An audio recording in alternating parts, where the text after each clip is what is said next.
Let's bring in, meantime, Seth Kaplan, managing partner of Airline Weekly, and we also want to know what you think. Would you pick a certain airline, one above another, if it had better food or offered you a meal on a flight in business class where another one might not? Go vote now at cnbc.com/vote.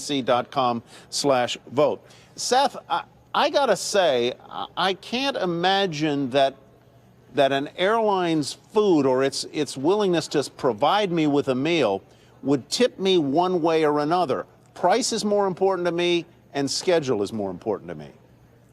Absolutely, Tyler, and that's really the crux of it, is all things being equal, sure, you'll take a meal rather than no meal. So the line airlines have to walk is giving those high-value business travelers what they want when they are competing really for their business without over-improving the product, as you said, for people who are kind of stuck with what they get because, they're going to be flying that airline anyway. And really, Tyler, the challenge is that sometimes you have people on the same flight who are both kinds of passengers. Picture, for example, a flight from Orlando to Philadelphia on American Airlines, a first-class traveler. If she's going just to Philadelphia, she doesn't have a choice. She's going to take what American can give her. But let's say she's connecting in Philadelphia, going over to Zurich. Well, in that case, if that flight to Philadelphia, which is in that band where American isn't giving meals anymore, doesn't have a meal, but if she could connect, let's say, in Newark on United instead and get that meal that Phil told us about, well, that could shift that high-value traveler over to United just because of the meal on that short-haul flight. Phil, do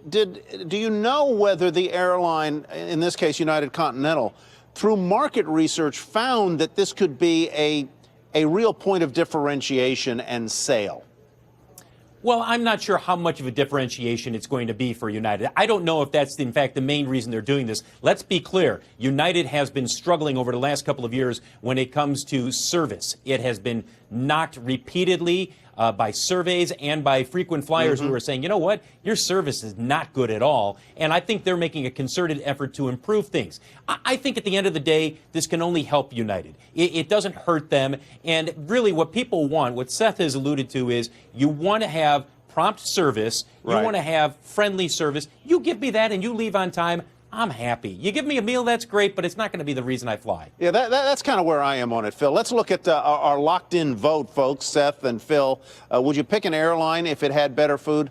38% of you say yes, you'd do that, and 62% say no, it would not be a differentiator or a decision maker. All right, let's move on to another piece of news from the airline. Seth, American announcing that it is going to charge a $150 fee. I guess this is on top of the ticket price for each minor between 12 and 14 who flies alone. Seth, do I have that right? It is on top of the ticket price? That's right. And what they're doing here particularly is pushing up the boundary of what they consider a minor, now up to 14 years old. American seems to have concluded, look, some of these children, even older children, it takes more to handle them than it does an adult. We have to provide some additional services, and we want to get paid for that. Seems to be through their actions anyway, what they're saying. What is the, so Phil, detail this change for me. What have they just they've always had this $150 fee for minors, but now it extends to...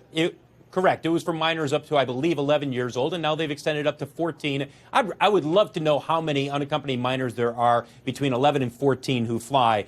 I don't think American's going to get a whole lot of money out of this, but American is probably looking at this saying, you know what, it's ridiculous, in their opinion, that they're going to have to provide this extra service without being paid for it. So American is saying, you know what, in the future, if you're going to send your son or daughter unaccompanied and they're 13 years old, you're going to give us another $150. I don't think it's going to be anything that people will have a backlash against. It's one of those cases where the airlines are saying nothing is free anymore. Yeah. All right, Phil and Seth, thank you very much.